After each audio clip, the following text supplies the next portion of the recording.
don't be so high and mighty that you don't take advantage of the humble opportunities that are granted to you. When I look back, I didn't like school at all. You might say I hated it.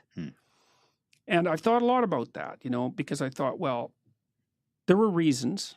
I was a very fast reader. I could get through the books that were given to us in English class, generally in the first day. And that wasn't really appreciated, I would say.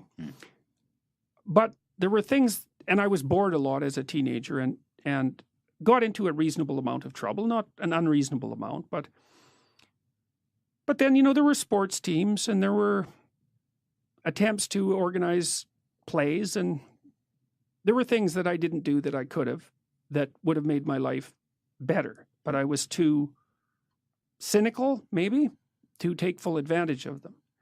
And I did work when I was a kid. I worked in restaurants as a dishwasher, short order cook, that sort of thing. That was a really good decision. I think my fondest memories in some ways of my adolescence are memories of working in the restaurant. But life is very difficult. And in order to thrive with this difficult life, if an opportunity is presented to you, you shouldn't be so arrogant that you dismiss it. And it's really easy to be arrogant as a teenager, especially if you're smart, because you think, well, I'm smarter than everybody else. It's like, actually, no. There's lots of people that are a lot smarter than you. You just haven't met them yet. And you're not as smart as you think you are, besides. Right. And other people aren't as dumb as you think they are either. There's different kinds of smart. There certainly is. Yes, and wise beats smart.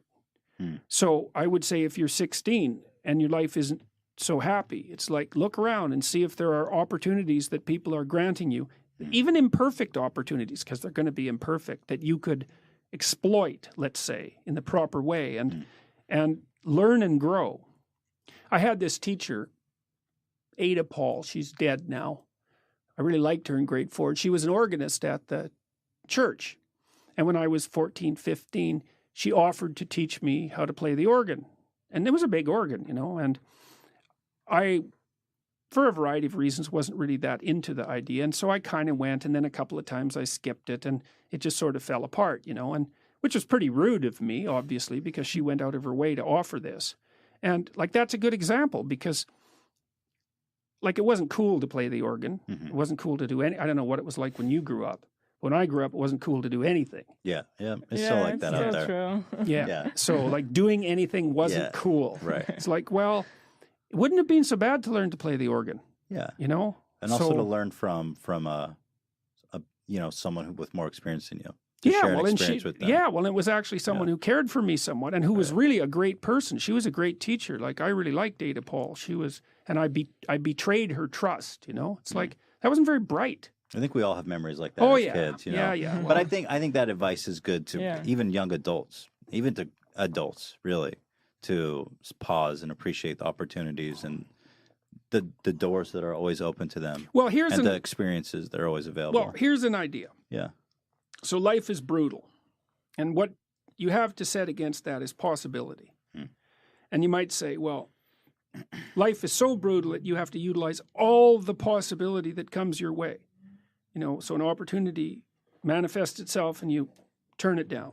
You ignore it. You let it drift away. It's like, that's one thing that you had against the horror of existence that you let go of. You let go of 10 of those things, man. You're on the street. Right. And it's no fun there. And it doesn't get better. And so there is a possibility that if you utilized all the possibility that was offered to you, that your life would be straight and clean and engaging and acceptable and positive. And that's worth finding out if that's the case, because it might be true.